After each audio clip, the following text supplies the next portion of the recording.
Bismillahirrahmanirrahim. Assalamualaikum warahmatullahi wabarakatuh. Saya, Kepala UPT Puskesmas Cikedal, akan memberikan materi terkait PHBS atau perilaku hidup bersih dan sehat. Sudah barang tentu terkait masalah judulnya perilaku hidup bersih dan sehat. Ini tujuannya, manfaatnya sangat banyak sekali ya. Apalagi terkait ini kita terapkan di sekolah, khususnya di SMA Negeri 11 Pandeglang yang memang berada di wilayah kerja UPT Puskesmas Cikedal.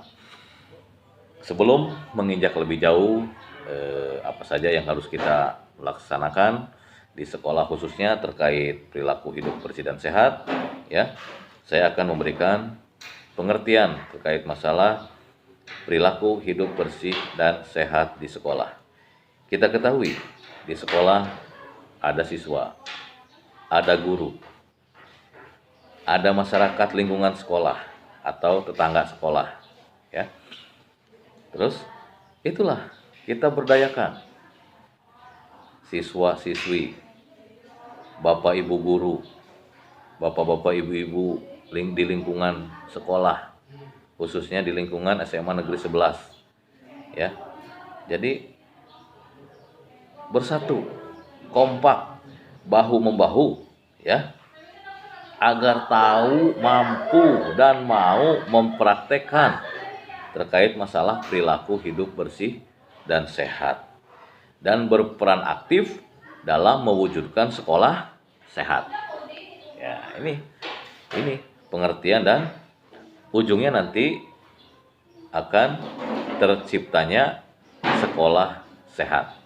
Ya, ini sangat penting sekali untuk nanti diwujudkan atau diimplementasikan ya, dilaksanakan di sekolah. Beberapa manfaat dari perilaku hidup bersih dan sehat diantaranya meningkatkan kesehatan dan tidak mudah sakit. Ya, udah barang tentu kalau kita berperilaku hidup bersih dan sehat, nanti akan saya sampaikan beberapa hal terkait masalah PHBS ini, apa saja yang harus dilakukan di sekolah ya. Ini meningkatkan kesehatan dan tidak mudah sakit.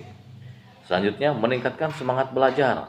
Otomatis kalau tubuh kita dengan PHBS ini, perilaku hidup bersih dan sehat, tubuh kita akan sehat, akan kuat, sehingga semangat belajar akan meningkat.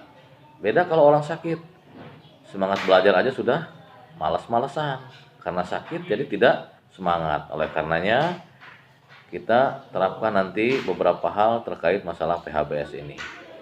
Otomatis dengan begitu timbul lagi manfaatnya, meningkatkan produktivitas belajar ya, meningkatkan produktivitas belajar, dan yang terakhir menurunkan angka absensi ya karena sakit.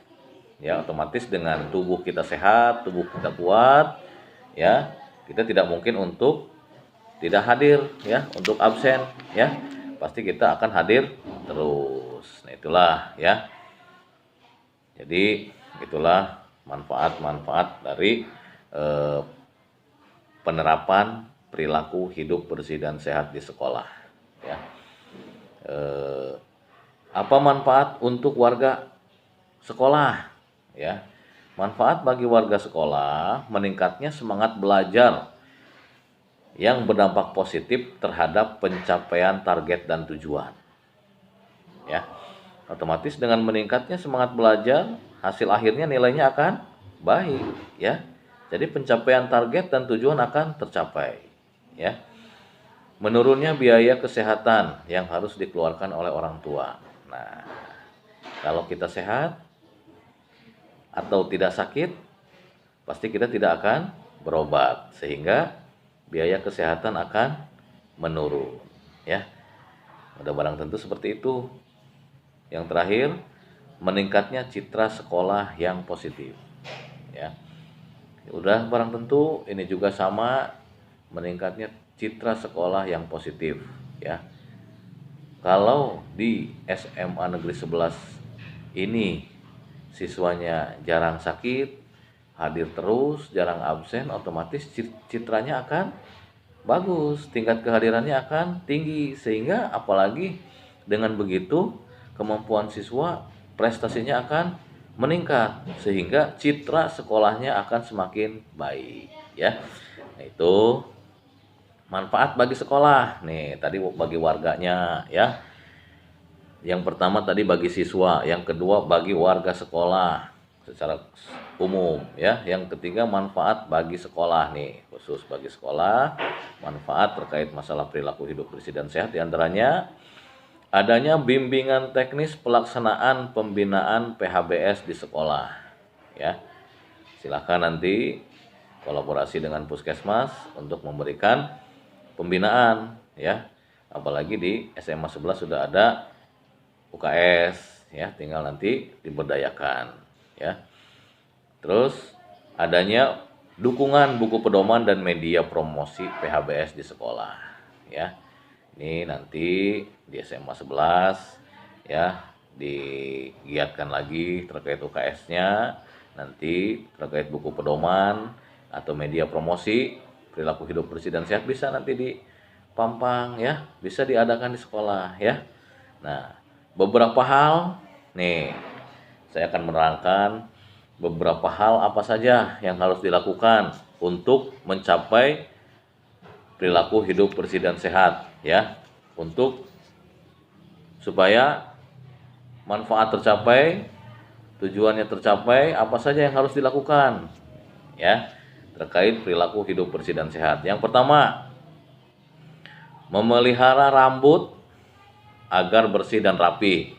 Nih, kebersihan pribadi nih, rambut ya. Dipotong sesuai dengan yang semestinya kita selaku siswa seperti apa ya. Jadi seperti itu. Dirapihkan, disisir, jangan sampai gondrong ya. Apalagi tidak teratur, menutup kuping. Nah, itu ya sangat penting sekali ya. Memelihara rambut, dicuci, tidak berbau, tidak kusam ya. Dengan begitu pasti akan berkutu ya, jangan sampai ada kutu di rambut ya, ini sangat berbahaya sekali untuk kesehatan ya. Yang selanjutnya, memakai pakaian bersih dan rapi nih, ya.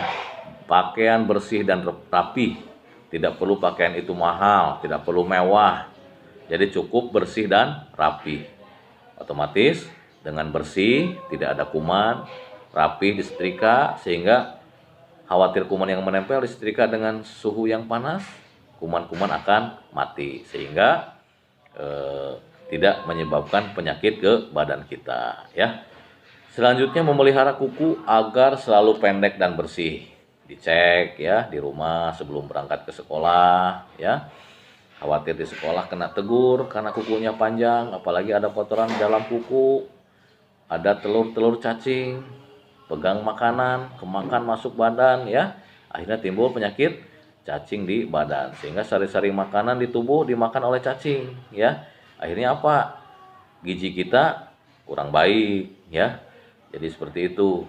Jadi diantaranya tadi ya, memelihara kuku agar selalu pendek dan bersih ya. Awas, tolong diikuti, tolong diingatkan ini beberapa hal. Selanjutnya, memakai sepatu bersih dan rapi ya. Sama seperti pakaian ya. Ini juga sama, sepatu bersih dan rapi, tidak perlu harus mahal ya. Tidak perlu harus mereknya yang macam-macam. Cukup bersih dan rapi sehingga tidak akan menyebabkan penyakit ya. Berolahraga teratur dan terukur ya. Jadi berolahraga teratur minimal 2 sampai 3 kali dalam seminggu ya. Melakukan aktivitas fisik atau olahraga dan yang teratur dan terukur ya. Terukur sesuai dengan kemampuan dari tubuh kita ya. Jadi seperti itu. Tolong ini beberapa hal ya. Ini sangat mudah sekali terkait masalah olahraga ini ya. Bisa apa saja dilakukan, bisa lari pagi, bisa bersepeda, bisa olahraga yang kita senangi, tenis meja, bulu tangkis, atau voli bola sekalipun, tapi harus sesuai dengan kemampuan badan kita, jangan terlalu kecapean juga ya. Jadi seperti itu. Terus tidak merokok, ini yang sangat penting sekali, tidak merokok. Ini yang kami khawatirkan. Saya pribadi sangat miris kalau lihat apalagi anak sekolah, pelajar yang sudah merokok ya. Mudah-mudahan di SMA Negeri 11 ini tidak ada siswa ataupun siswi yang merokok ya, karena ini sangat berbahaya sekali untuk kesehatan kita. Tidak ada manfaatnya merokok ini, yang ada justru akan menimbulkan penyakit ya. Jadi mudah-mudahan di SMA Negeri 11 tidak ada siswa atau siswi yang merokok. Selanjutnya, tidak menggunakan narkotika, psikotropika, dan zat adiktif atau nafza, atau secara singkat disebut narkoba ya. Tidak menggunakan narkoba ini sangat berbahaya juga, karena narkoba ini menyerang susunan saraf pusat, sehingga apabila kita mengkonsumsi ini otomatis susunan saraf pusat kita akan terganggu, sehingga tidak ada kontrol di diri kita ya. Apapun bisa kita laksanakan, bisa kita lakukan. Karena apa? Itu tadi, kalau sudah candu narkoba, barang tersebut mau tidak mau harus kita dapatkan. Bagaimana caranya? Itu bisa dengan kita melakukan kejahatan dan yang lainnya, sehingga inilah sangat merugikan sekali untuk diri kita ya, mengganggu untuk generasi penerus bangsa ya. Tolong, semoga di SMA Negeri 11 tidak ada siswa atau siswi yang menggunakan nafza ini atau narkoba ya. Selanjutnya, memberantas jentik nyamuk. Ini sangat penting sekali ya. Ini khususnya kita di sekolah, dicek toilet atau penampungan air, apakah ada jentik nyamuk ataukah tidak ada, atau memang ada hal-hal yang lain di luar toilet atau di luar tempat penampungan air. Misalkan ada barang bekas atau bekas plastik atau apa yang ada genangan air, nah kita harus selalu rutin ya, galakan kebersihan lingkungan sekolah minimal seminggu sekali ya. Setiap hari Selasa atau Selasa bersih silahkan. Karena apa? Banyak penyakit yang timbul dari nyamuk. Di antaranya apa? Yang sekarang walaupun ada COVID-19 ini, penyakit ini masih ada ya, masih, bahkan warga wilayah Kecamatan Cikral ada beberapa desa yang terjangkit penyakit DBD ya, demam berdarah dengue.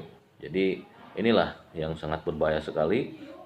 Apalagi DBD ini senangnya di air yang bersih ya, nyamuknya berbeda dengan nyamuk yang lain. Kalau nyamuk DBD ini senang di air yang bersih. Oleh karenanya penampungan air baik di sekolah ataupun kebiasaan kita sehari-hari ya di rumah kita cek. Bahkan sekarang kita ada istilah jumantik, juru pemantau jentik. Jadi kita beberapa kali melakukan kegiatan dengan kadar kesehatan ya, untuk nanti meneruskan ke masyarakat, sehingga dalam rumah, di satu rumah itu ada jumantiknya, jadi juru pemantau jentik, sehingga aman ya. Begitupun di sekolah sama, galakan kebersihan lingkungan, gotong royong, bersih-bersih ya. Dan selain itu silakan juru pemantau jentik dibentuk ya di sekolah. Saya yakin SMA Negeri 11 bisa melakukan ini, sehingga nanti tidak ada warga sekolah, baik itu siswa-siswi, guru ya, Bapak Ibu guru ataupun masyarakat lingkungan sekolah SMA Negeri 11 yang terkena penyakit-penyakit yang bisa berbahaya dari jentik nyamuk ya. Selanjutnya, menggunakan jamban yang bersih dan sehat. Ya, ini juga sama, di sekolah ada toilet ya, jamban, gunakan yang bersih dan sehat ya.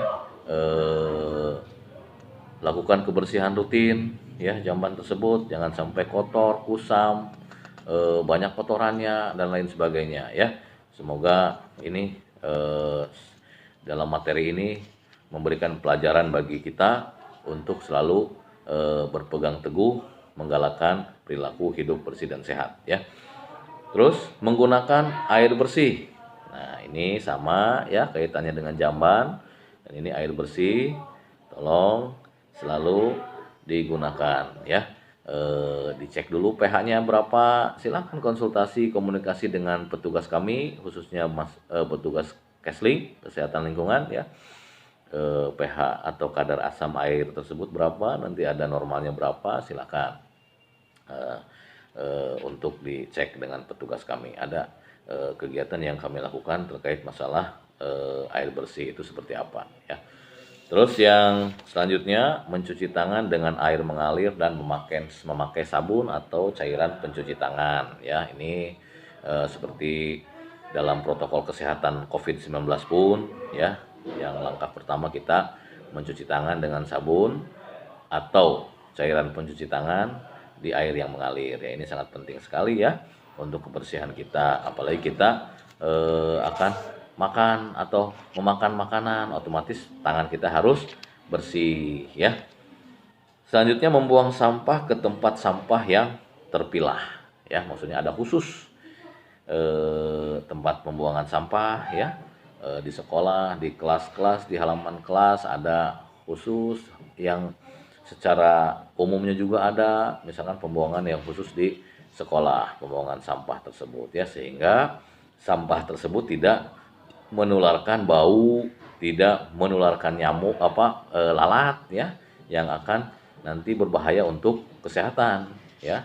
Lalat nempel ke makanan, otomatis bawa telur-telur yang berbahaya, nanti kemakan oleh kita, jadi cacing di dalam tubuh atau jadi